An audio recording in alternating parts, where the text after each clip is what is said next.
La mort peut attendre. J'ai encore une anse d'émerveillement à ciseler, une aube vierge à débusquer, un rêve à ourdir à fleur de peau, une amitié lointaine à faire valoir. J'ai encore et encore l'amour d'une mère à déterrer. À ma mort, ne me fermez pas les yeux.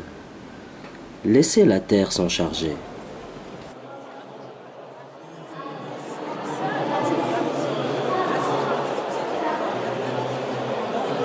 C'est un de mes recueils de poésie que j'ai intitulé Sur quelle corde poser le doigt. C'est en fait un clin d'œil que je fais à ma fille, Temila, qui est musicienne et à qui j'ai toujours demandé, je lui ai dit, ma fille, c'est toi qui vas continuer ce que j'ai commencé modestement. Soit par la musique et les paroles, soit par les paroles, etc.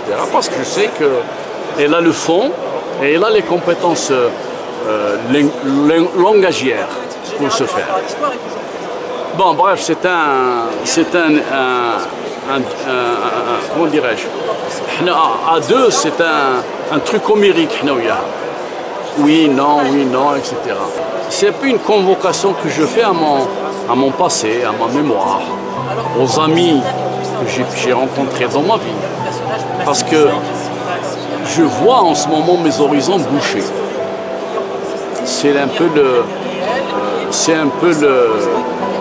cauchemar de celui qui atteint un certain âge. Quand on démarre un certain âge, 70 ans, on commence à se dire, tiens, c'est la chute. Et pour pouvoir structurer un peu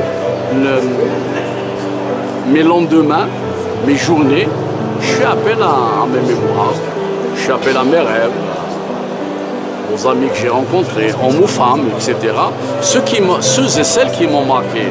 Cette mémoire qui est en moi carnivore, elle est néanmoins structurante. Elle structure un peu ce que je fais en ce moment, mon présent. Mon présent parce que mon avenir, je n'en parle pas. Cet instrument de la poésie m'autorise, je dis bien m'autorise, avec son autorisation, cet instrument m'autorise à me permettre l'espoir d'être,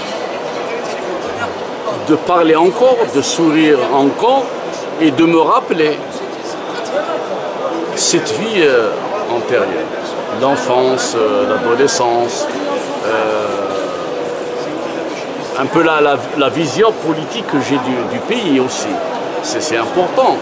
Tout ça, c'est diffus dans ce recueil et c'est ce que tu peux retrouver dans pratiquement toute ma poésie. Du premier recueil édité au Kridish d'Oran des années 80 par le regretté Abdelkader Djeglou, Allah yarhamou, tout ça, il y a une suite qui est logique dans ma pensée poétique.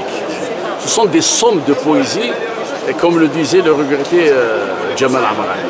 Il y a une unité de temps, il y a une unité de discours, mais il n'y a pas l'unité de lieu. Pourquoi? Parce que je saute d'Alger vers Tizi, de Tizi vers Gardaïa, vers Oran, etc. Ce sont des éléments, des lieux qui m'ont façonné, qui m'ont construit et qui m'ont permis à un moment donné de dire j'existe. Puis j'existe, positif, soumis à la fin.